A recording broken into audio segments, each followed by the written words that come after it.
السلام علیکم ورحمۃ اللہ وبرکاتہ، نحمده ونصلی علی رسولہ الکریم، اما بعد فاعوذ باللہ من الشیطان الرجیم، بسم اللہ الرحمن الرحیم، رب اشرح لی صدری ویسر لی امری واحلل عقدۃ من لسانی یفقہوا قولی۔ لو أنزلنا هذا القرآن على جبل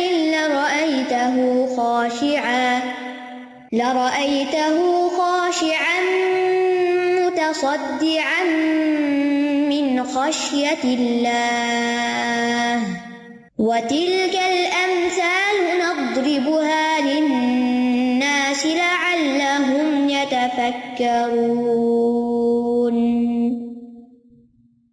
امثال القرآن پروگرام کے سلسلے میں آج ہم انشاءاللہ غیبت کرنے والوں کی مثال پڑھیں گے، جو سورۃ الحجرات کی آیت نمبر 12 میں بیان ہوئی ہے۔ ارشاد باری تعالیٰ ہے، یا ایہا الذین آمنوا اجتنبوا کثیرا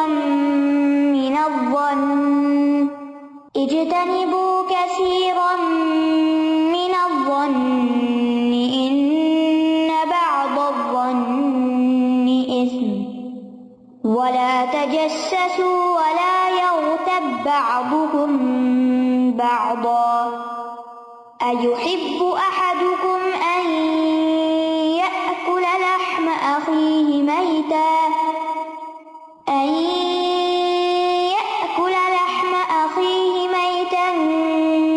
فكرهتموه واتقوا الله ان اللہ تواب رحیم۔ اے لوگو جو ایمان لائے ہو، بہت زیادہ گمان کرنے سے اجتناب کرو، بے شک بعض گمان گناہ ہے، اور نہ تم تجسس کرو اور نہ تم میں سے کوئی کسی کی غیبت کرے۔ کیا تم میں سے کوئی ایک یہ پسند کرتا ہے کہ وہ اپنے مردہ بھائی کا گوشت کھائے؟ پس تم اسے ناپسند کرو گے، اور اللہ سے ڈرو، بے شک اللہ بہت توبہ قبول کرنے والا، نہایت رحم کرنے والا ہے۔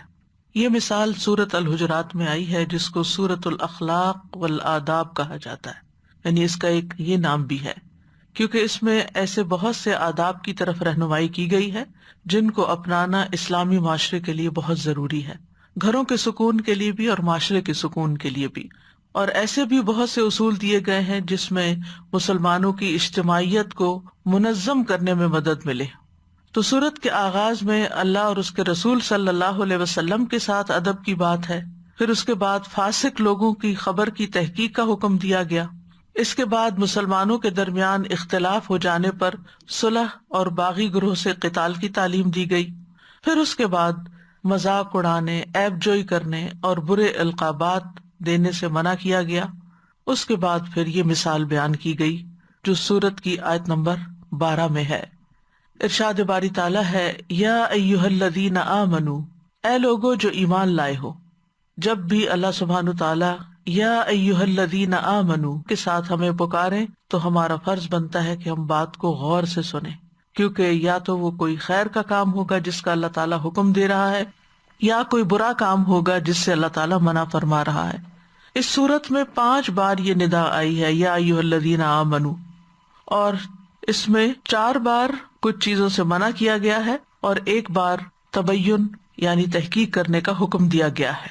یہاں پر فرمایا اجتنبوا کثیرا من الظن، اجتنبوا کا لفظ اجتناب سے ہے، افتعال کے وزن پر بچنا، یکسو رہنا، پہلو تہی کرنا۔ جب کوئی کسی سے دور ہو جائے تو کہا جاتا ہے اجتنب فلان فلانا، کہ فلاں فلاں سے اجتناب کر گیا، یعنی وہ ایک جانب ہے اور یہ دوسری جانب ہے۔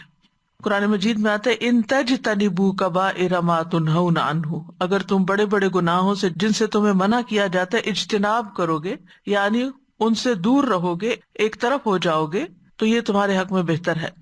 پھر سورۃ النجم میں آتا ہے الذین یجتنبون کبائر الاثم والفواحش الا اللمم، وہ لوگ جو بڑے گناہوں اور بے حیائیوں سے اجتناب کرتے ہیں، یعنی ان سے پہلو طئی کرتے ہیں، ایک طرف رہتے ہیں، ان کے قریب بھی نہیں جاتے سوائے صغیرہ گناہوں کے۔ تو یہاں کس چیز سے اجتناب کرنے کو کہا گیا ہے؟ الظن، ظن سے۔ زن اس چیز کا نام ہے جو کسی علامت کی وجہ سے حاصل ہوتی ہے، یعنی کوئی نشانی ہوتی ہے، کوئی وجہ ہوتی ہے اس کے پیچھے.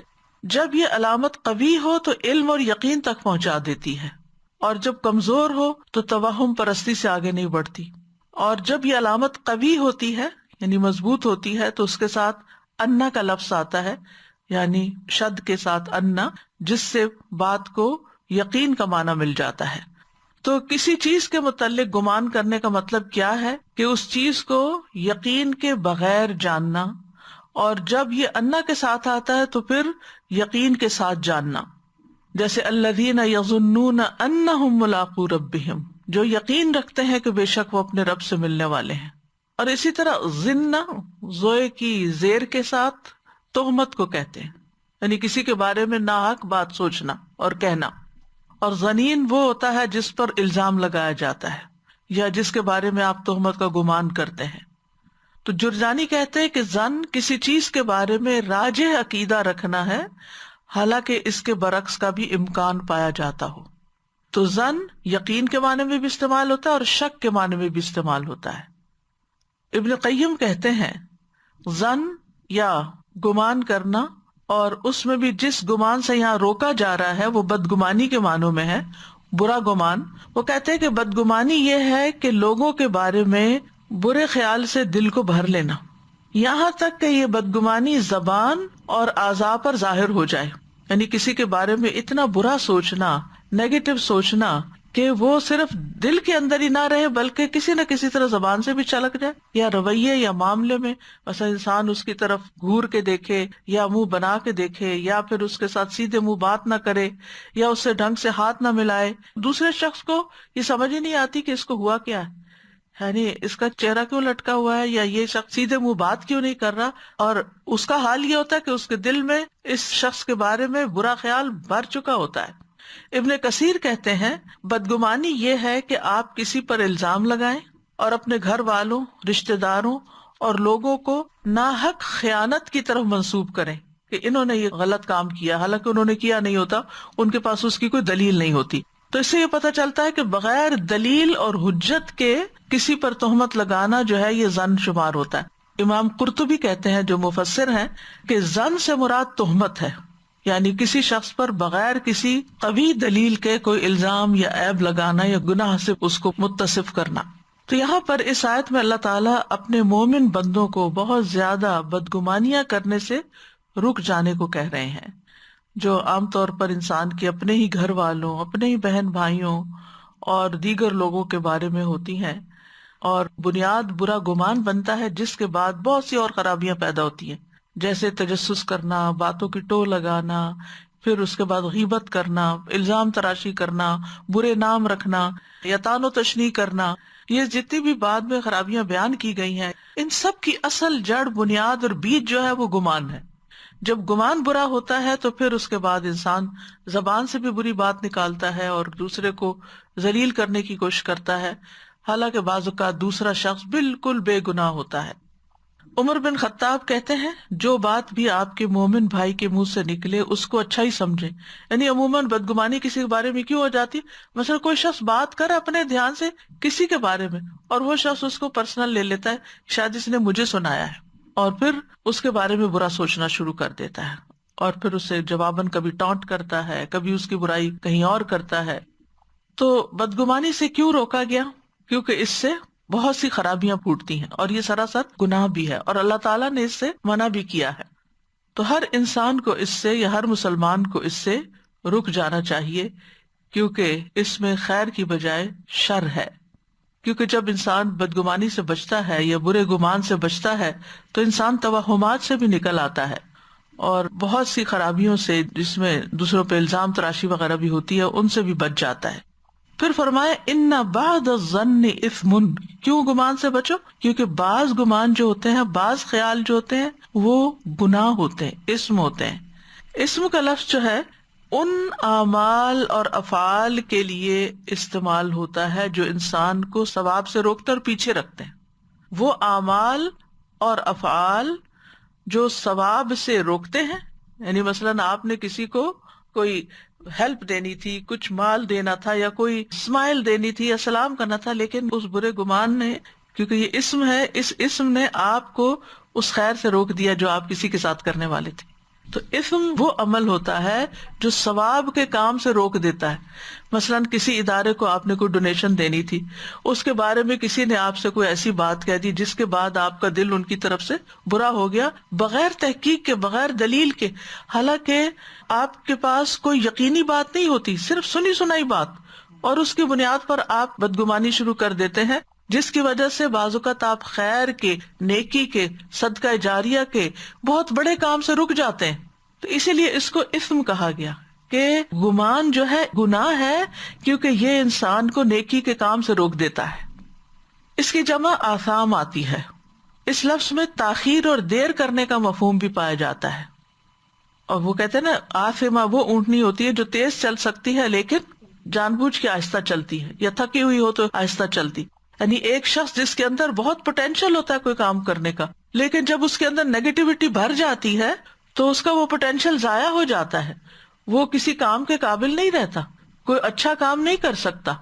تو اس لیے یہاں بدگمانی کو گناہ قرار دیا گیا، اور ساتھ ہی یہ کہا گیا کہ بعد الظن، کیونکہ ہر گمان، ہر خیال گناہ نہیں ہوتا. ٹھیک ہے، تو جب کوئی گمان پیدا ہو تو پھر انسان کو تحقیق کرنی چاہیے کہ وہ حقیقت پر مبنی ہے بھی یا نہیں. تو علماء نے ظن کی 4 قسمیں بتائی ہیں. ایک حرام ہے، ایک واجب ہے، ایک مستحب ہے، اور ایک مباح اور جائز ہے. حرام ظن یہ ہے کہ انسان اللہ تعالیٰ کے ساتھ بدگمانی رکھے کہ وہ تو مجھے ضرور پنش کرے گا، وہ نہیں معاف کرے گا، یا وہ میری مصیبت دور نہیں کرے گا. یعنی اللہ کے بارے میں نا امید ہونا، مایوس ہونا، اللہ کی رحمت سے مایوس ہونا، یہ حرام ہے، یہ بدگمانی ہے. اسی طرح ایسے مسلمان جو بظاہر نیک ہیں، ان کے اندر کوئی ظاہری گناہ نہیں پایا جاتا، ان کے بارے میں گمان کرنا کہ یہ کوئی چھپ کے ضرور غلط کام کرتے ہوں گے، یعنی آپ کے پاس کوئی دلیل ہی نہیں، آپ کسی کے بارے میں ایسے سوچ رہے ہیں حالانکہ اس کے ظاہر عمل میں کوئی خرابی نہیں، تو یہ بھی حرام ہے. دوسرا واجب ظن. واجب ظن کا مطلب ہوتا ہے کہ آپ کو مثلاً کسی 2 لوگوں کے بیچ میں کوئی فیصلہ کرنا ہے، یا کسی جج کو کسی مقدمے کا فیصلہ کرنا ہے، تو وہ فیصلہ کس بنیاد پہ کرتا ہے؟ گواہیوں کی بنیاد پہ کرتا ہے. اب گواہیاں سننے کے بعد اس کا جس طرف گمان غالب ہوتا ہے اس کے مطابق وہ اپنا فیصلہ جاری کر دیتا ہے. اب اس میں اس نے خود سے تو کچھ نہیں دیکھا ہوتا، وہ تو گواہیوں کی بنیاد پر کر رہا ہوتا ہے اور گمان غالب کی بنیاد پر، تو یہ تو پھر ایک لازم چیز ہے کہ اس کو سٹینڈ لینا ہی ہے. تیسرا ہے مستحب، کہ انسان عمومی طور پر ہر مسلمان کے بارے میں اچھا سوچے، اور یہ اس وقت ہوتا ہے جب آپ دوسروں کی اچھائیاں دیکھتے ہیں، کیونکہ کمزوری تو ہر ایک کے اندر ہوتی ہے. کوئی انسان فرشتہ ہے نہیں اس دنیا میں، ہر انسان سے کوئی نہ کوئی غلطی ہو جاتی ہے، کوئی نہ کوئی بھول چوک ہو جاتی ہے، کوئی کمی کوتاہی ہو جاتی ہے. بعض اوقات وہ کچھ نہیں بھی کر رہا ہوتا تو شیطان آپ کے دل میں اس کے بارے میں کوئی وسوسہ ڈال دیتا ہے. تو ایسی صورت میں انسان کو چاہیے کہ وہ ان وسوسوں کو ہٹا کے دوسرے کی اچھی بات، خوبی کی بات اس کو یاد رکھے، یعنی ہمیشہ دوسروں کا احسان یاد رکھے، ان کی ملامت یاد نہ رکھے. تو ہر مسلمان کے ساتھ انسان کو اچھا گمان رکھنا چاہیے، دوسرے کے بارے میں زبان کھولے تو اچھی بات ہی کرے، چاہے آپ کو اس کی کوئی غلطی پتہ بھی ہو. اور چوتھا ہے مباح ظن، جیسے نماز کی رکعتوں میں شک ہو جاتا ہے، 3 پڑھی ہیں کہ 4 پڑھی ہیں، تو غالب گمان کی بنیاد پر فیصلہ کر لیں کہ میرا خیال ہے 4 ہی پڑھی ہیں تو 4 ٹھیک ہے.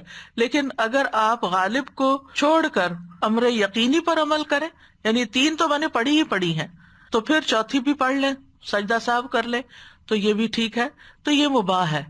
پھر فرمایا ولا تجسسوا، تجسس نہ کرو. امام راغب کہتے ہیں کہ الجس کا لغوی معنی ہے انسان کی رگ کو چھونا، اس کی نبض معلوم کرنا، یعنی ہمارے اندر کے جو حالات ہیں نا، ہمارا ہارٹ کیسے کام کر رہا ہے، ہمارا اسٹمک کیسے کام کر رہا ہے، لیور کیسے کام کر رہا ہے، ہمارے فیس سے نہیں اتنا پتہ چلتا، یہ ظاہر سے نہیں. تو جو حکیم لوگ ہوتے ہیں وہ نبض پہ جب ہاتھ رکھتے ہیں تو ان کو اندر کے حالات معلوم ہو جاتے ہیں. تو گویا یہ تجسس کی ایک قسم ہے نا. تو جس یعنی نبض ٹولنا، اس سے کسی کے تندرست یا بیمار ہونے کا پتہ چلایا جا سکتا ہے کہ اندر کیا ہے. یہ حس سے زیادہ خاص ہے.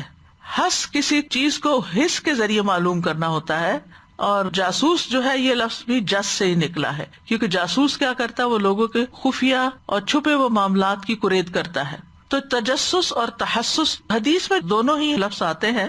تحسس وہ جس کو انسان اپنے حواس خمسہ سے محسوس کرتے، جیسے آنکھ سے، کان سے، ہاتھ وغیرہ سے، اور تجسس یہ ہے کہ انسان خفیہ طریقے سے کسی کی معلومات حاصل کرتا ہے. تجسس کا لفظ اکثر شر کے لیے بولا جاتا ہے. تحسس جو ہے وہ خیر کے کاموں میں ہوتا ہے. جیسے یعقوب علیہ السلام نے اپنے بچوں سے کہا تھا یا بنی یذهبوا فتحسسوا من یوسف، اے میرے بچوں جاؤ یوسف کی ٹو لگاؤ. اب یہ جو ٹو لگانا ہے، اردو میں تو ٹو لگانا ایک اچھے معنوں میں اچھے کانوٹیشن میں استعمال نہیں ہوتا، لیکن یہاں پر تحسس کا لفظ استعمال ہوا کہ کسی چیز کو تلاش کرنا. تحسس کا معنی ہے تلاش کرنا.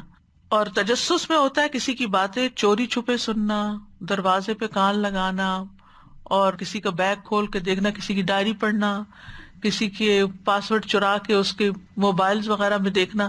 جیسے عام طور پر ہسبینڈ وائف ایک دوسرے کے پیچھے تجسس کرتے رہتے ہیں، کس سے بات کر رہے ہیں، یعنی کام کوئی کر رہے ہیں اور کان لگایا ہوا ہے کہ فون پہ کیا ہو رہا ہے، اور پاسورڈ معلوم کر کے تو پھر ٹیکسٹ کھول کھول کے دیکھنا کس کس کو ٹیکسٹ کیا جاتا ہے. یہ چیزیں تجسس میں آ جاتی ہیں. تو تجسس جو ہے یہ بدگمانی کی پیداوار ہے. یعنی پہلے برا گمان آتا ہے، پھر اس کے بعد انسان ٹو لگانا شروع کر دیتا ہے، اور پھر اس کے بعد اگلا سٹیپ ہوتا ہے اور وہ ہے وَلَا يَغْتَبْ بَعْضُكُمْ بَعْضًا، تم میں سے کوئی کسی کی غیبت نہ کرے. یعنی جب گمان آیا برا نمبر 1، پھر نمبر 2 انکوائری شروع کر دی، یعنی ٹو لگانا شروع کر دیا، اور نمبر 3 پھر یہ کہ اس کے بارے میں بری بات پھیلانی شروع کر دی. اور یہ بری بات پھیلانا جو ہے یہ غیبت شمار ہوتا ہے. غیبت کا لفظ غیب سے ہے. غیب کہتے ہیں کسی چیز کا آنکھوں سے پوشیدہ ہونا. ٹھیک ہے، تو اصطلاحی معنی میں کسی انسان کی غیر موجودگی میں اس کی وہ برائی ذکر کرنا جو اس میں ہو، یعنی کسی کی ایبسنس میں اس کی اس برائی کا ذکر کرنا ون آن ون کسی ایک انسان کے ساتھ یا مجلس میں بیٹھ کے، یہ غیبت ہے جہاں وہ بندہ ہے نہیں جس کی برائی کی جا رہی ہے. پھر اسی طرح اگر وہ چیز اس میں نہ ہو تو یہ بہتان کہلاتا ہے، الزام تراشی، اور پھر اور بھی شدید ہو تو افک بن جاتا ہے. حسن بصری کہتے ہیں غیبت کی 3 قسمیں ہیں: غیبت، جھوٹ اور بہتان، افک. غیبت یہ ہے کہ تم اپنے بھائی کے بارے میں وہ بات کہو جو اس میں پائی جاتی ہو. جھوٹ اس کی وہ بات آگے کرو جو کسی کی طرف سے تم تک پہنچی، کیونکہ ہر سنی سنائی بات سچ نہیں ہوتی، درست نہیں ہوتی، وہ جھوٹ ہو سکتی. اور بہتان یہ ہے کہ تم اس کے بارے میں وہ کہو جو اس میں ہے ہی نہیں، اور یہ افک بھی کہلاتا ہے. تو حدیث میں جو غیبت کی تعریف کی گئی ہے وہ ہے، رسول اللہ صلی اللہ علیہ وسلم نے فرمایا کیا تم جانتے ہو کہ غیبت کیا ہے؟ صحابہ کرام نے عرض کیا اللہ اور اس کا رسول ہی زیادہ بہتر جانتے ہیں. آپ نے فرمایا تم اپنے بھائی کے اس عیب کو ذکر کرو جس کے ذکر کو وہ ناپسند کرتا ہے. آپ سے پوچھا گیا آپ کا کیا خیال ہے اگر واقعی وہ عیب میرے بھائی میں موجود ہو جو میں کہوں؟ تو آپ نے فرمایا اگر وہ عیب اس میں ہے جو تم کہتے ہو تو تبھی تو تم نے اس کی غیبت کی، اور اگر اس میں وہ عیب نہ ہو تو پھر تم نے اس پہ بہتان لگایا ہے. تو گویا دوسرے لفظوں میں حقیقی عیب کا ذکر کرنا یہی دراصل غیبت کہلاتا ہے. صحابہ نے رسول اللہ صلی اللہ علیہ وسلم کے پاس ایک آدمی کا ذکر کیا، کہا کہ جب تک اسے کھلایا نہ جائے وہ کھاتا نہیں، جب تک اسے سوار نہ کیا جائے وہ سوار نہیں ہوتا. تو نبی صلی اللہ علیہ وسلم نے فرمایا تم نے اس کی غیبت کی ہے. یعنی عام روزمرہ زندگی کی وہ باتیں کسی کے بارے میں اس طرح کرنا کہ جو اس کے اندر پائی جاتی ہے، جو اس کی کمی کوتاہی کمزوری ہو، تو یہ غیبت ہوتی ہے. مثلاً اگر کوئی شخص کان کٹا ہے اور آپ کے پاس سے گزر کے آگے چلا گیا تو آپ دوسرے کو کہتے ہیں یہ کان کٹا آدمی ہے، تو یہ غیبت شمار ہوگی. زید بن وہب کہتے ہیں کہ ابن مسعود سے پوچھا گیا ولید بن عقبہ کے بارے میں کہ ولید بن عقبہ کے بارے میں آپ کیا کہتے ہیں جبکہ شراب کے قطرے اس کی داڑھی سے ٹپک رہے ہیں؟ تو عبداللہ بن مسعود نے فرمایا ہمیں تجسس سے منع کیا گیا ہے، اگر ہمیں کوئی چیز ظاہر لگے گی تو ہم پوچھ لیں گے. ٹھیک ہے، یعنی ابن مسعود سے پوچھا گیا ولید بن عقبہ کے بارے میں کہ شراب کے قطرے اس کی داڑھی سے ٹپک رہے ہیں، تو انہوں نے کہا کہ ہمیں تجسس نہیں کرنا کہ یہ کس چیز کے قطرے ہیں کیا ہے، اگر واقعی ہمیں کوئی ایسی چیز لگی تو ہم اس سے پوچھ لیں گے، معلوم کر لیں گے. مطلب کیا تھا کہ کسی کے پیٹھ پیچھے آپ ایسی بات مت کریں، جب سامنے کوئی چیز آ جائے گی تو پھر دیکھا جائے گا. تو مطلب یہ کہ کسی کی ذات کے بارے میں، کسی کی کسی صفت یا کمزوری کے بارے میں، کسی کے جسم کے بارے میں، کسی کے دین کے بارے میں، کسی کے دنیا کے بارے میں ایسی بات کرنا کہ جو اس کی کمزوری ہو اور پھر وہ اگر اس کے سامنے کریں تو اس کو بری معلوم ہو. امام نبوی کہتے ہیں کہ یہ بات اس کے نفس میں ہو یا بناوٹ میں یعنی ساخت میں، اخلاق میں ہو یا مال میں، اولاد میں ہو یا والدین میں، بیوی میں ہو یا خادم میں، غلام میں ہو یا اس کے کپڑے میں ہو یا اس کی چال میں، اس کی حرکت میں ہو یا اس کی مسکراہٹ میں، یا اس کے گناہ میں، یا اس کے غصے میں، یا اس کی خوشی میں، یا اس کے علاوہ کسی بھی اس سے تعلق رکھنے والی چیز کے بارے میں. یعنی ایک انسان کے مختلف پہلو ہوتے ہیں، ان میں سے کسی چیز کے اوپر بھی آپ برے لفظوں میں ذکر کرتے ہیں اس کا تو غیبت شمار ہوتی ہے. اسی طرح کسی کی نقل اتارنا. حضرت عائشہ سے مروی ہے کہ ایک مرتبہ انہوں نے نبی صلی اللہ علیہ وسلم کی موجودگی میں کسی عورت کی نقل اتاری، ان کے چھوٹا قد ہونے کا ذکر کیا. آپ نے فرمایا تم نے اس کی غیبت کی ہے. یعنی بلا وجہ کسی کے بارے میں یہ کہنا اس کا قد چھوٹا ہے، وہ موٹا ہے، وہ فلاں ہے، وہ فلاں، یہ باتیں کرنے کی ضرورت نہیں. اسی طرح بول کے کرنا، لکھ کے کرنا، ٹیکسٹ میسج کر کے کرنا، ایموجی بھیج کے کرنا، ہاتھ یا سر کے اشارے سے کرنا، سب یہ غیبت میں شمار ہوتے ہیں. مثلاً کسی کے جسم کے بارے میں آپ تبصرہ کریں کہ وہ اندھا ہے، چندی آنکھوں والا ہے، دین کے بارے میں کریں بڑا خیانت کار ہے، نمازوں میں سستی کرتا ہے، دنیاوی معاملات میں کہیں کہ لوگوں کو حقیر سمجھتا ہے، کسی کی بات نہیں مانتا. باپ کے بارے میں کہیں کہ اس کا باپ تو ہے وہ ہندو ہے، فلاں موچی ہے، لوہار ہے وغیرہ. اخلاق کے بارے میں کہیں کہ شیخی خورا ہے، بہت جلد باز ہے، بڑا جذباتی ہے. کپڑوں کے بارے میں کہیں کہ اس کے کپڑے بڑے میلے کچیلے ہیں، اسمیل آ رہی ہے. یعنی کسی بھی چیز کے بارے میں جب آپ اس طرح کا تذکرہ کریں جو اس شخص کو ناپسند ہو، اس کا ذکر سننا اس پہ تکلیف دہ ہو، تو یہی غیبت ہے. اسی کی مثال سے بات سمجھائی گئی کہ غیبت کرنا کیسا ہے. فرمایا ایحب احدکم ان یأکل لحم اخیہ میتا فکرہتموہ، یعنی ایک بے مثال اسلوب کا ذکر ہے. یعنی ایسی مثال ہے کہ جس سے غیبت کی سنگینی اور شدت اور اس کے برا ہونے کا احساس شدید ہو جاتا ہے انسان کے اندر. اور اس میں 5 چیزیں ہیں. ایک یہ کہ وہ گوشت ہے، دوسرا یہ کہ مردار ہے، مردہ کا گوشت ہے، تیسرا یہ کہ کچا ہے، چوتھا یہ کہ انسان کا گوشت ہے، پانچواں یہ کہ مسلمان بھائی کا گوشت ہے. یعنی اس سے آپ دیکھیں کہ اس کی قباحت کس قدر شدید ہو جاتی کہ انسان کچا مردہ انسان کا جو اپنا بھائی بھی ہے اس کا گوشت کھائے. فرمایا کوئی بھی اس کو پسند نہیں کرتا. فَكَرِهْتُمُوهُ، یعنی اگر ان میں سے کوئی ایک چیز بھی ہو نا، مثلاً کچا گوشت ہے نہیں کھاؤ گے، مردار کا گوشت ہے نہیں کھاؤ گے، انسان کا گوشت ہے چاہے پکا ہوا ہی کیوں نہیں کھاؤ گے، مسلمان بھائی کا گوشت نہیں کھاؤ گے، کوئی ایک چیز بھی ان میں سے پائی جاتی ہے نہیں کھاؤ گے. کہاں یہ کہ تم اس شخص کی برائی بیان کرتے رہو جس کو وہ ناپسند کرے. اسی لیے اللہ تعالیٰ کا فرمان ہے وَيْلٌ لِكُلِّ هُمَزَةٍ لُمَزَةٍ، بڑی ہلاکت ہے ہر بہت تانا دینے والے، بہت عیب لگانے والے کے لیے. اس کے بارے میں مجاہد رحمہ اللہ کہتے ہیں الہمزہ سے مراد وہ شخص ہے جو لوگوں کے گوشت کھاتا ہے، یعنی غیبت کرتا ہے، اور لمزہ تانا دینے والا، تان و تشنیع کرنے والا. ابن عباس کہتے ہیں کہ اللہ نے غیبت کی یہ مثال اس لیے بیان کی ہے کیونکہ مردار کا گوشت کھانا حرام ہے، قابل نفرت ہے. جیسے مردار کا گوشت حرام اور قابل نفرت ہے، اسی طرح دین اسلام میں غیبت حرام ہے، قابل نفرت ہے، دلوں میں نفرتیں پیدا کرتی ہے. قتادہ کہتے ہیں جیسے تم میں سے ہر کوئی اپنے مردہ بھائی کا گوشت کھانے سے انکار کرتا ہے، اسی طرح اس کو اپنے زندہ بھائی کی غیبت کرنے سے بھی باز رہنا چاہیے، وہ بھی نہیں کرنے چاہیے. اچھا گوشت سے ہی کیوں تشبیہ دی گئی ہے، گوشت کی ہی مثال کیوں بیان کی گئی ہے؟ کیونکہ گوشت جو ہے یہ ہڈیوں کو چھپائے ہوئے ہوتا ہے. یعنی آپ دیکھیں کہ اگر آپ کے جسم پر گوشت نہ ہو تو پھر کیا ہو، آپ ہڈیوں کا ڈھانچہ نظر آئے. تو یہ گوشت جو ہے ایک طرح سے پروٹیکشن بھی دیتا ہے نا، انسان کے اعضاء کو انٹیکٹ رکھتا ہے. لیکن جب کسی کا گوشت کھایا جاتا ہے تو پھر غیبت کرنے والا اس شخص کے عیبوں سے پردہ ہٹا دیتا ہے، اس کو ننگا کر دیتا ہے، اس کو نقصان میں ڈال دیتا ہے. صحابہ جو تھے ان کے سامنے ایسی مثالیں آئیں کہ جس میں واقعی ان کو گوشت دکھایا گیا. عبداللہ بن مسعود فرماتے ہیں ہم نبی صلی اللہ علیہ وسلم کے ساتھ تھے تو ایک شخص کھڑا ہوا اور چلا گیا، اٹھا اور چلا گیا، جیسے ہوتا ہے مجلس سے اٹھ کے کوئی چلا جاتا ہے. کئی دفعہ ایسا ہوتا ہے نا، کہیں دعوت ہوتی ہے، پارٹی ہوتی ہے، تو کسی کو جلدی جانا ہوتا ہے، وہ جلدی اٹھ کے نکل جاتا ہے معذرت کر کے، اب اس کے جانے کی دیر ہے.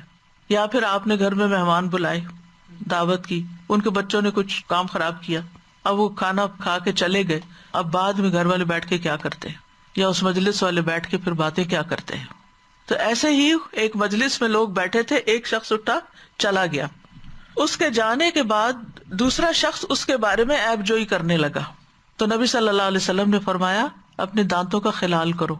خلال کرتے ہیں دانتوں کے بیچ کی جو اسپیس ہوتی ہے اس میں سے پھنسا ہوا گوشت نکالنا. آپ نے فرمایا دانتوں سے ان ذرات کو نکالو. تو اس نے کہا میں کس وجہ سے خلال کروں، میں نے تو گوشت نہیں کھایا. آپ نے فرمایا یقیناً تم نے اپنے بھائی کا گوشت کھایا، یعنی واقعی لٹرلی تم نے کھایا. اتنی شدت کے ساتھ احساس دلایا گیا. قیس کہتے ہیں کہ عمرو بن العاص اپنے چند ساتھیوں کے ساتھ جا رہے تھے کہ ایک مردہ خچر پر سے گزرے جو پھول چکا تھا. یعنی مرنے کے بعد آپ نے دیکھا ہوگا جو پیٹ کی غلاظتیں ہوتی ہیں ان کے اندر سڑان پیدا ہوتی ہے، ورم پیدا ہوتا ہے، تو پہلے پیٹ پھولتا ہے پھر پھٹتا ہے. تو انہوں نے دیکھا کہ خچر کا یعنی میول کا پیٹ جو ہے وہ پھولا پڑا ہے مرنے کے بعد. تو انہوں نے کہا اللہ کی قسم کوئی اس میں سے پیٹ بھر کے کھا لے، یہ پھر بھی بہتر ہے کہ کسی مسلمان کا گوشت کھائے، اس کی برائی کرے. ابن مسعود کہتے ہیں کسی نے مومن بھائی کی غیبت کرنے سے زیادہ بدتر لقمہ نہیں کھایا. اور پھر یہ کہ کھانے کی میز پر بیٹھ کر کسی کی برائیاں کرنا. ابراہیم بن ادم کہتے ہیں کہ انہوں نے کچھ لوگوں کی مہمان نوازی کی، جب کھانے پہ بیٹھ گئے تو ایک آدمی کی غیبت کرنے لگے. عام طور پہ ایسا ہوتا ہے نا جب بہت کیجول قسم کی گیدرنگز ہوتی ہیں تو پھر انسان کو بھول جاتا ہے مستی میں آ کے کہ وہ کیا کہہ رہا ہے. تو ابراہیم بن ادم نے کہا کہ پرانے زمانے میں لوگ گوشت سے پہلے روٹیاں کھاتے تھے، تم نے روٹی کھانے سے پہلے ہی گوشت کھانا شروع کر دیا، یعنی تم غیبت کر رہے ہو. بعض حکماء کا کہنا ہے کہ اگر آپ 3 کام کرنے سے کمزور پڑ جائیں تو لازم ہے کہ یہ 3 کام کریں. نمبر 1، اگر آپ خیر کے کام کرنے سے کمزور ہو گئے کہ آپ سے نہیں ہوتے تو شر سے رک جائیں.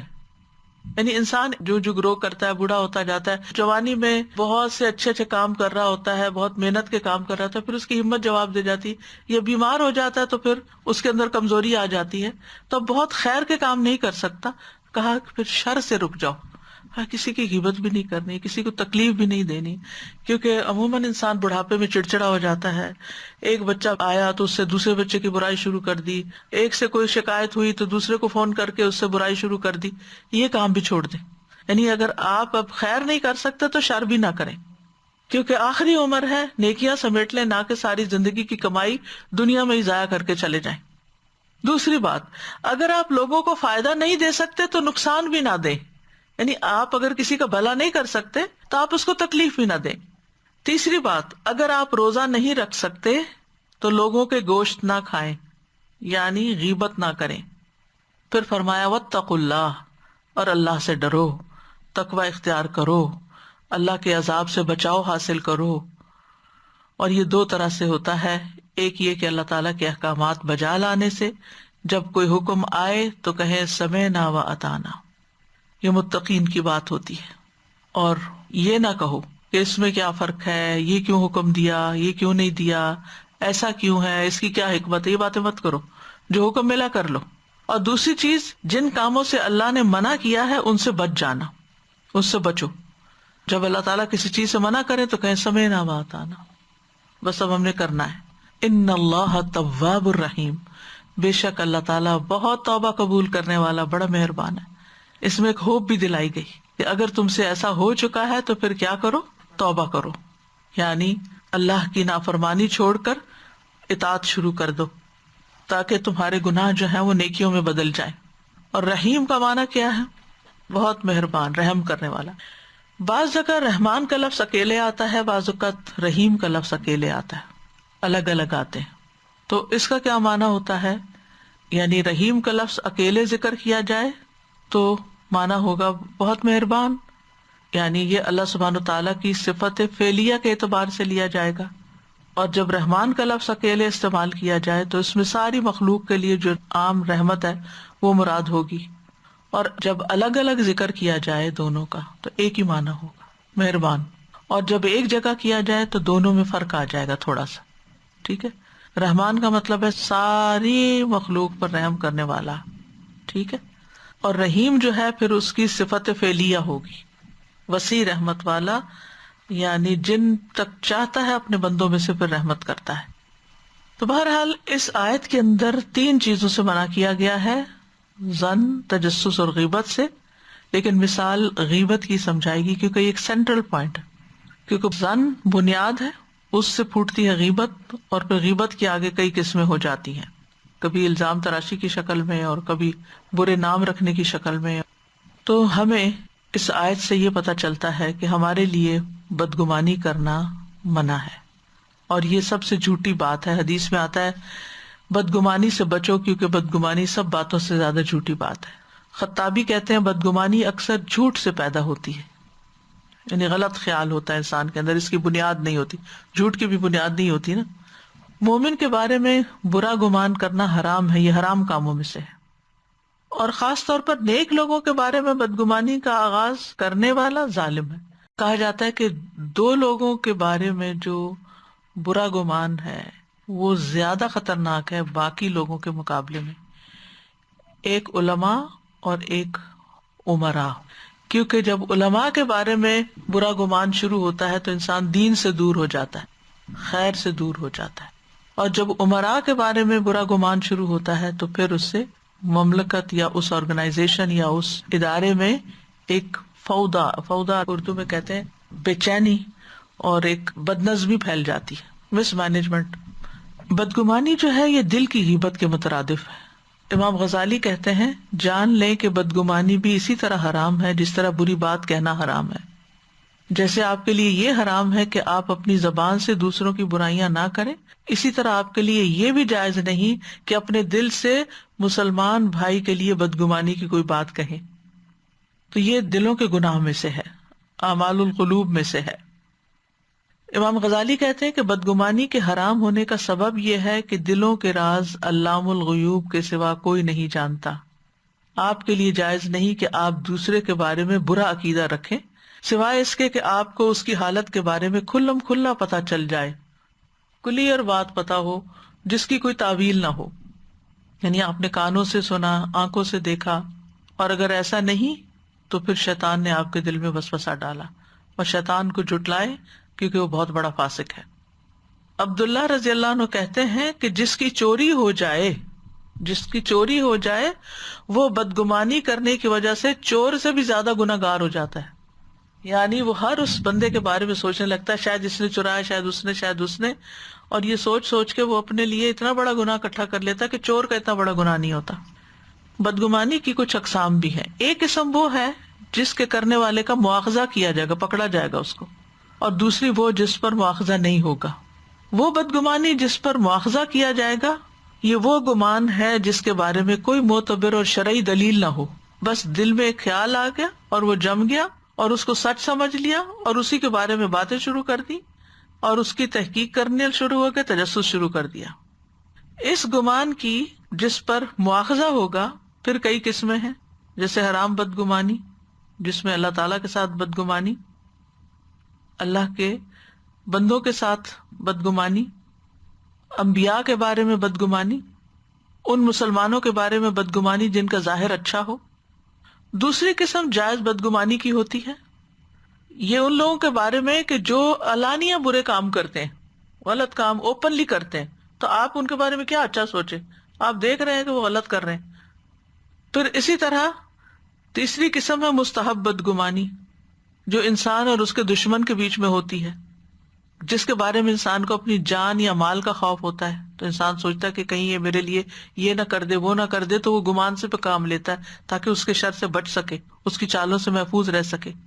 یعنی ایک شخص جس کے بارے میں آپ کو یہ پتا ہو کہ یہ آپ کا دشمن ہے یا آپ سے نفرت کرتا ہے یا آپ کو نقصان پہنچانے کی کوشش کرتا ہے، اور اس کے کوئی دلائل بھی آپ کے پاس ہوں، یقینی دلائل، تو پھر فیوچر میں اس کے شر سے بچنے کے لیے جب اس کی کوئی موومنٹ آپ دیکھیں اور آپ کے دل میں گمان آ جائے تو یہ مستحب ہے، کیونکہ آپ اپنی پروٹیکشن کے لیے یہ سوچ رہے ہیں، نہ کہ اس کی غیبت کہیں کرنے کے لیے، پاسٹ ایکسپیرینس پر بیسڈ، یہ نہیں کہ خیال پر، ایسے گمان پر۔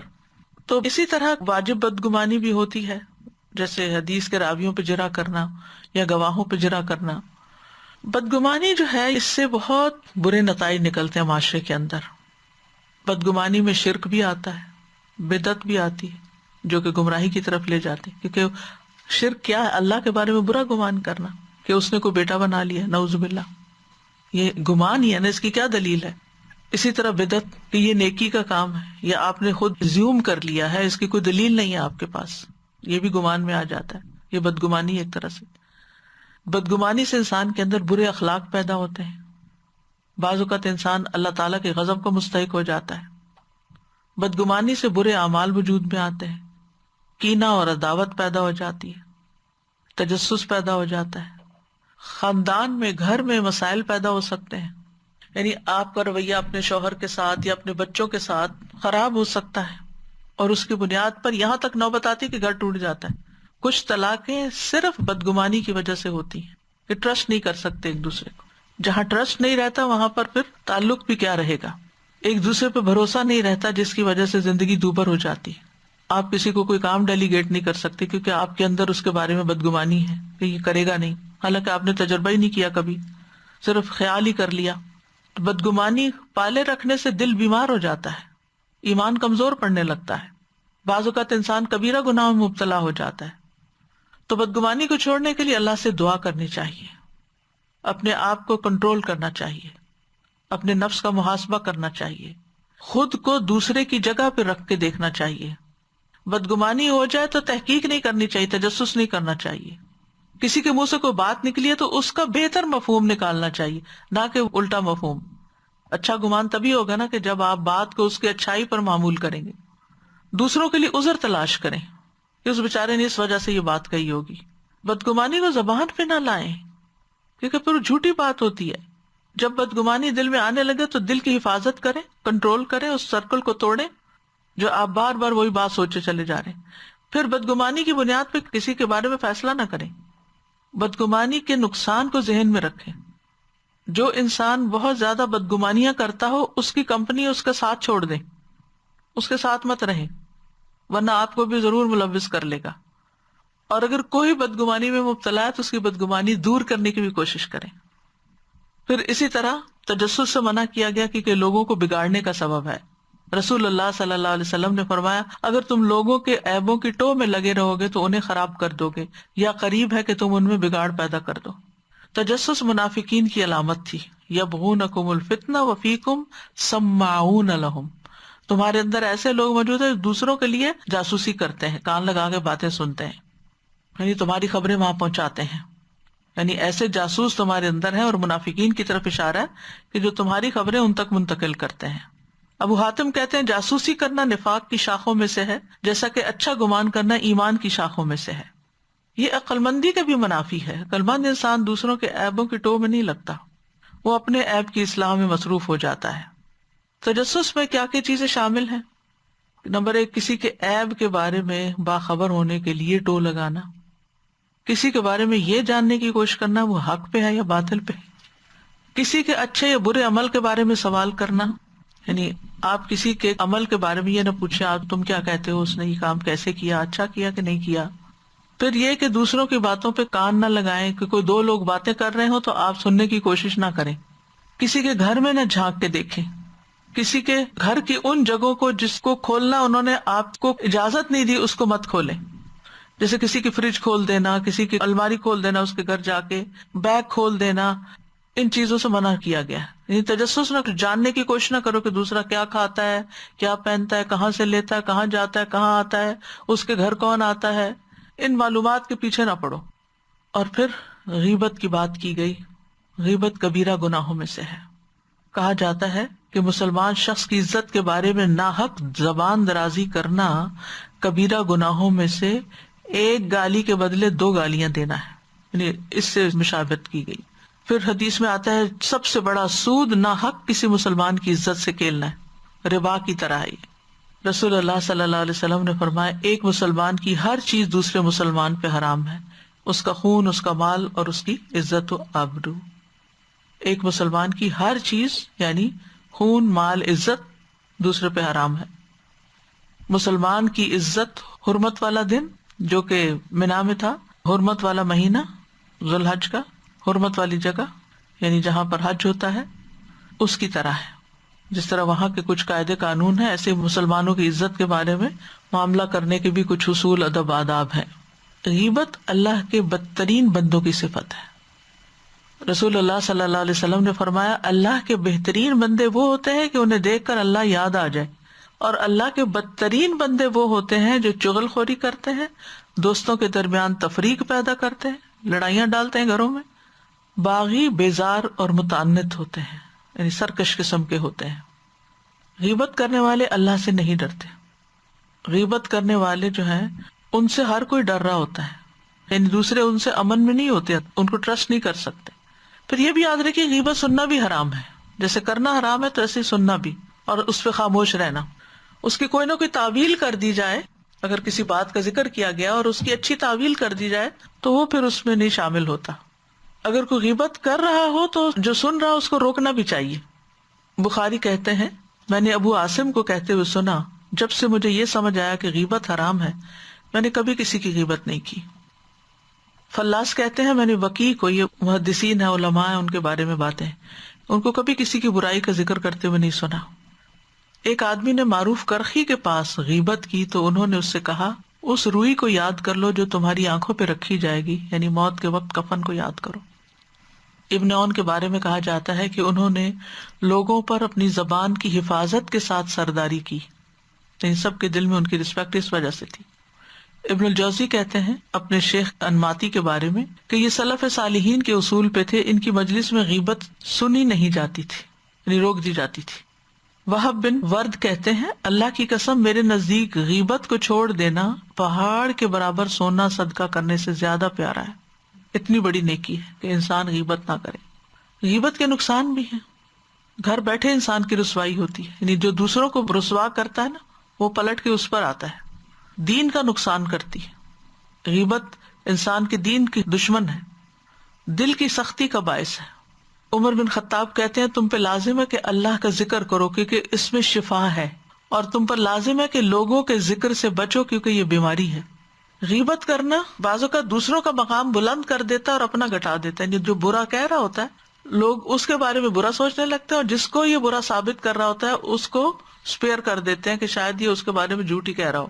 پھر جو کسی کے عیب کھولتا ہے اللہ تعالیٰ اس کے عیب کھول دیتا ہے.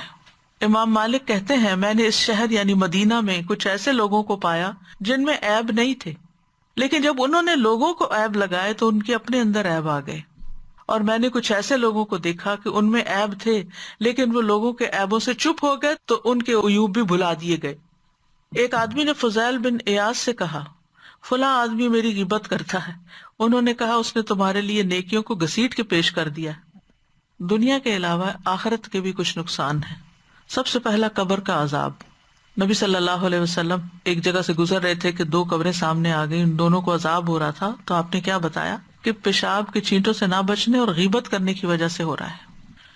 آخرت میں نیکیوں کا تبادلہ ہو جائے گا. عبداللہ بن مبارک کہتے ہیں اگر میں نے کسی کی غیبت کرنی ہوتی تو والدین کی کرتا کیونکہ وہ میری نیکیوں کے زیادہ مستحق ہے، کیونکہ جو جس کی غیبت کرتا ہے اس کو اپنی نیکیاں دے دیتا ہے. قیامت کے دن ایسے لوگ نبی صلی اللہ علیہ وسلم سے بہت دور ہوں گے. ترمذی کی روایت ہے، حدیث میں آتا ہے کہ قیامت کے دن میرے نزدیک تم میں سب سے زیادہ محبوب اور قریب بیٹھنے والے لوگ وہ ہیں جو بہترین اخلاق والے ہیں، اور سب سے زیادہ ناپسندیدہ اور دور رہنے والے لوگ وہ ہیں جو زیادہ باتیں کرنے والے، بلا سوچے سمجھے بغیر احتیاط کے بولنے والے اور تکبر کرنے والے. یہ دیکھیے ذرا، زیادہ بولنا، بے سوچے سمجھے بولنا، جو منہ میں آئے بول دینا، بغیر احتیاط کے بولنا اور تکبر کرنا. ایسی بے مقصد باتیں جو ہیں وہ جنت میں داخلے میں رکاوٹ ہے. غیبت کا انجام جہنم بھی ہے. سنن نبی داؤد کی روایت ہے، رسول اللہ صلی اللہ علیہ وسلم نے فرمایا جس شخص نے کسی مسلمان کی غیبت کا نوالا کھایا تو اس کو اللہ اتنا ہی جہنم سے کھلائے گا. آگ کھا رہا ہے. معراج کی رات نبی صلی اللہ علیہ وسلم کا گزر ایک قوم پر ہوا جن کے ناخن تانبے کے تھے. وہ ناخنوں سے اپنے چہرے اور سینے کو ریچ رہے تھے جیسے چھری ہو. میں نے کہا اے جبریل یہ کون لوگ ہیں؟ انہوں نے فرمایا یہ وہ لوگ ہیں جو لوگوں کا گوشت کھاتے ہیں اور ان کی عزت و آبرو کے درپے رہتے ہیں. اسی طرح سنن نبی داؤد کی روایت ہے، رسول اللہ صلی اللہ علیہ وسلم نے فرمایا جس شخص نے کسی مومن کے بارے میں کوئی ایسی بات کہی جو اس میں تھی نہیں، اللہ اسے جہنمیوں کی پیپ میں ڈالے گا یہاں تک کہ اپنی بات سے باز آ جائے. پھر اسی طرح کچھ کیڑے مکوڑے ہوں گے جو جہنمیوں کے ہونٹوں اور پہلوؤں کو پکڑیں گے. تو یہ ان لوگوں کے لیے جو دوسرے مسلمانوں کو تکلیف پہنچاتے ہیں غیبت کر کے. غیبت کی وجوہات کیا ہوتی ہیں؟ سب سے پہلے تو بدگمانی، پھر کینہ اور غضب، دل میں غصہ ہوتا ہے کسی کے خلاف تو اس کی بات کہیں نہ کہیں کرنے کو دل کرتا ہے. پھر بعض اوقات دوسروں کی موافقت، کوئی کر رہا ہوتا ہے کہ اس کے ہاں میں ہاں شروع کر دیتے ملانا. بعض اوقات سبقت، یعنی کسی کے بارے میں ڈرو کہ یہ میری برائی کرے گا یا وہ میرے بارے میں کچھ کہے گا، پہلے سے ہی اس کی برائی کرنا شروع کر دیتے ہیں. بعض اوقات اپنی برات ظاہر کرنے کے لیے کسی اور کا حوالہ دے دینا کہ میں نے نہیں کیا، وہ فلاں شخص پہلے بھی یہ کرتا ہے، شاید اسی نے کیا ہوگا یا اسی نے کیا. پھر اسی طرح اپنی بڑائی ثابت کرنے کے لیے غیبت کرنا. کچھ لوگ دوسروں کی باتیں اس لیے کھولتے ہیں کہ وہ بھی برا، وہ بھی، تاکہ وہ یہ ثابت کر سکے میں سب سے اچھا. کبھی اس کی وجہ حسد بھی ہوتی ہے کہ آپ جیلس ہے کسی سے، مثلا کسی مجلس میں کوئی کسی کی تعریف کر رہا ہے اور آپ کو وہ بندہ اچھا نہیں لگتا تو آپ کوئی نہ کوئی اس کی برائی شروع کر دیتے ہیں تاکہ اس کو لیٹ ڈاؤن کریں اور لوگ اس سے محبت نہ کریں، اس کو اچھا نہ سمجھیں. پھر اسی طرح بعض اوقات جسٹ فار فن لوگوں کے پیچھے ان کا مذاق اڑانا تاکہ مجلس گرم کی جا سکے، لوگوں کی مجلس میں دلچسپی ہو، وقت اچھا گزرے، ٹائم پاسنگ کے لیے. اسی طرح کبھی کسی کو حقیر ثابت کرنے کے لیے، اس کو ذلیل کرنے کے لیے غیبت کی جاتی ہے. کبھی کسی سے کوئی غلطی ہو جاتی ہے تو انسان صرف حیرت کا اظہار کر کے کہتا ہے اللہ میں تو سوچ بھی نہیں سکتا تھا کہ فلاں شخص یہ بھی کرے گا. کر اپنی حیرت کا اظہار ہے اور انڈر لائن اس کی برائی ہو رہی ہے، کسی اور کو مینشن کیا جا رہا ہے. کتنے زیادہ اپنے اوپر چیک رکھنے کی ضرورت ہے. کبھی کسی پہ ترس کھا کے یہ بیچارہ، یہ تو ساری زندگی یہ بھی نہ سیکھ سکا، بڑی کوشش کی ہے اس کو ڈرائیونگ سکھانے کی، آج تک نہ سیکھ سکا. کر رہے ہوتے بیچارہ کر کے، لیکن کر غیبت ہی رہے ہوتے ہیں. اور کبھی کبھی ایک اور کور اپنے اوپر اوڑھ لیتے ہیں کہ ہمارے اندر ایمانی غیرت ہے اس لیے ہم کسی کا عیب آپ کو بتا رہے ہیں، یہ ایمان کا تقاضا ہے. یعنی کسی نے کوئی غلط کام کیا ہے اور حقیقت میں کیا، کوئی غیبت آئی اس برائی کا ذکر جو اس میں ہے تو ہم اس لیے ذکر کر رہے ہیں کہ ہمیں یہ چیز بہت بری لگی. بھائی جا کے اس کو بتاؤ، ہمارے سامنے کیوں کرتے ہو. کچھ جائز اسباب بھی ہیں جن کی وجہ سے کسی کا ذکر کر سکتے ہیں. نمبر 1، ظلم کی صورت میں. اگر کسی نے آپ پہ ظلم کیا ہے اور آپ اپنا حق وصول کرنا چاہتے ہیں تو جج کے سامنے جا کر آپ ظالم کی داستان سنائیں گے. دوسرا، منکر کو بدلنے کے لیے مدد طلب کرنا. مثلا آپ دیکھ رہے ہیں کہ کوئی شخص انتہائی غلط کام کر رہا ہے اور آپ کے پاس ہمت نہیں ہے تو آپ کسی کی سپورٹ لینے کے لیے اس سے کہتے ہیں کہ میری مدد کرو تاکہ اس شخص کو اس سے روکیں. لیکن یہ نہیں کہ ہر دوسرے بندے کے پاس کھڑے ہو کے اس کی کہانی شروع کر دی. تیسرا، فتویٰ پوچھنے کے لیے. مثلا کسی نے دوسرے پر ظلم کیا یا کوئی اس کا مال چھین لیا، مثلا شوہر نے حق مہر نہیں دیا یا اور کوئی مال غصب کر لیا، تو ایسی صورت میں اب وہ خاتون جو ہے وہ کسی سے فتویٰ لینا چاہتی ہیں کہ مجھے کیا کرنا چاہیے، یا وہ نان نفقہ نہیں دیتا. جیسے ہند نے ابو سفیان کے بارے میں کہا تھا کہ وہ بچوں کا نان نفقہ نہیں دیتا، وکیل آدمی. تو آپ نے کیا فرمایا تھا کہ بس نیک نیتی سے اتنا لے سکتی ہوں جتنا تمہارے بچوں کی ضرورت کے لیے کافی ہو، یعنی اس کو بتائے بغیر. پھر اسی طرح مسلمانوں کو کسی کے شر سے بچانے کے لیے، جیسے جھوٹے راوی تھے تو ان کے بارے میں کتابوں میں لکھا ہوا ہے کہ یہ کذاب تھا، یہ ایسا تھا ویسا تھا، تاکہ لوگ ان کی حدیثیں جو انہوں نے گھڑی وہ آگے نہ بیان کریں. اسی طرح شادی اور کاروبار کے مشورے کے وقت. پھر عیب والی چیز کی فروخت کے وقت، مثلا کوئی چیز فروخت کر رہے ہیں آپ اور اس کے اندر کوئی خرابی ہے، یعنی پہلے سے غلام وغیرہ تھے تو اس کا بھی ذکر کرنا. اسی طرح فاسق اور بدعتی استاد کے بارے میں، اگر ایسا عالم ہے کہ جو غلط کام کرتا ہے یا بدعت کو رواج دیتا ہے تو اس کے بارے میں خبردار کرنا کہ وہاں سے سیکھنے کی ضرورت نہیں. پھر اسی طرح نااہل اور فاسق کو ذمہ داری ملنے پر، یعنی اگر کسی کو امپلائی رکھا ہے اور وہ غیر ذمہ دار ہے اور وہ مالک کے مال میں کمی بیشی کر رہا ہے اور آپ دیکھ رہے ہیں، کلیگ ہیں آپ اس کے، آپ اطلاع کر سکتے ہیں کہ آپ کو یہاں سے اتنا نقصان ہو رہا ہے اس بنا پر، جبکہ بات حقیقت پر دلیل پر مبنی ہو. پھر سننے والے کا کام ہے کہ وہ مزید انویسٹیگیٹ کر لے. اسی طرح جو لوگ کھلے عام برائیاں کرتے ہیں تو اگر کہیں ان کے شر سے بچانے کے لیے، جبکہ لوگوں کو پتا ہو اور آپ کو یقینی علم ہو، کوئی آپ سے پوچھے تو آپ کہہ سکتے ہیں ہاں بات تو ہے. مثلا آپ کے کلوز فیملی ریلیٹیوز میں سے کوئی شخص فراڈ کرتا ہے لوگوں کے ساتھ اور کئی دفعہ یہ ثابت ہو چکا ہے، تو اب آپ کو پتا چلتا ہے اس نے کوئی نیا شکار بنایا ہے، تو آپ اس کو پہلے سے خبردار کر سکتے کہ اس سے معاملہ نہ کرنا، یہ واپس نہیں کچھ ملے گا. تو اس صورت میں بھی جائز. اسی طرح شناخت کی غرض سے، شناخت کی غرض سے عموماً القاب ہوتے ہیں جیسے بینگا، لنگڑا یا چھوٹا یا بڑا. وہ صرف برائی کرنے کے لیے نہیں، حقیر کرنے کے لیے نہیں، صرف اس کی پہچان کرنے کے لیے. دو لوگوں کا ایک ہی نام ہے تو ان میں سے وہ جو لمبے قد والا نا وہ مراد ہے میری، تو یہ آپ اس کی برائی نہیں بیان کر رہے یا چھوٹے والے کی برائی نہیں بیان کر رہے، لوگوں کو بتانا چاہ رہے ہیں کہ میں کس کی بات کر رہی ہوں. تو غیبت سے بھی توبہ کرنی چاہیے. جو کر چکے فوراً اس گناہ کو چھوڑا جائے، اس پہ شرمندہ ہو، دوبارہ نہ کرنے کا ارادہ کریں. جس کی غیبت کی اس سے معافی مانگے، اگر وہ ممکن نہ ہو تو اس کے لیے دعا کریں اور اس کی طرف سے صدقہ کریں. اگر معافی مانگنے سے خرابی بڑھتی ہو تو پھر استغفار کثرت سے کریں، اس کے حق میں بھی استغفار کریں، اخلاص کے ساتھ دعا کریں. قبولیت کے اوقات میں نام لے کر دعا کریں. اگر اس کی کوئی چیز ایسی ضائع ہوئی ہے یا کچھ آپ نے واپس نہیں کی تو اس کی طرف سے وہ صدقہ کریں. اگر دل میں بار بار وسوسہ ہے تو اس کے لیے دعا کریں، یعنی بدگمانی سے بچیں. اسی طرح غیبت سننے سے بھی بچیں. آپ دل سے برا مانیں گے غیبت کو تو پھر کوئی کرنے لگے گا تو آپ دلچسپی نہیں لیں گے، دوسروں کو اجازت بھی نہیں دیں گے. اور اگر نہ مانے تو ڈانٹ کے بھی روک سکتے ہیں. تعاون نہ کریں اس کے ساتھ، ہاں میں ہاں نہ ملائیں. اور اگر کوئی کسی کی غیبت کرے تو آپ اس کی تعریف شروع کر دیں. اگر کچھ بھی نہیں کر سکتے تو اس مجلس کو چھوڑ دیں. اور ویسے بھی عمومی طور پر اپنی کمپنی اچھی بنائیں، نیک لوگوں کو لازم پکڑیں جو غیبت نہ کرتے ہوں. تو کرنے کے کام یہی ہیں جو کچھ میں نے ذکر کیے ہیں، اور کچھ یہ ہے کہ ہم اپنے کان، آنکھ، زبان اور دل کا درست استعمال کریں. زبان صرف خیر کے لیے کھولیں، خیر کے علاوہ زبان کو بند رکھیں. دوسروں کے بارے میں اپنا دل سلامت رکھیں، اچھا سوچیں، اپنے دل کو صاف رکھیں، ان کی اچھائیوں پر نظر رکھیں. جن لوگوں سے ہمارا اکثر انٹریکشن ہوتا ہے ان کی برائیاں بیان کرنے سے بچیں. ایک دوسرے کے عیبوں پہ پردہ ڈالیں. صدیقین کا اخلاق اپنائیں. سہل بن عبداللہ تستری کہتے ہیں صدیقین کے اخلاق میں سے یہ ہے کہ وہ اللہ کی قسم نہیں کھاتے، نہ وہ غیبت کرتے ہیں، نہ ان کے پاس غیبت کی جاتی ہے. وہ پیٹ بھر کے نہیں کھاتے، جب وعدہ کرتے ہیں تو خلاف ورزی نہیں کرتے، اور وہ مذاق نہیں کرتے، کیونکہ مذاق میں بعض اوقات جھوٹ شامل ہوتا ہے. ایک دوسرے کا پیٹ پیچھے دفاع کریں.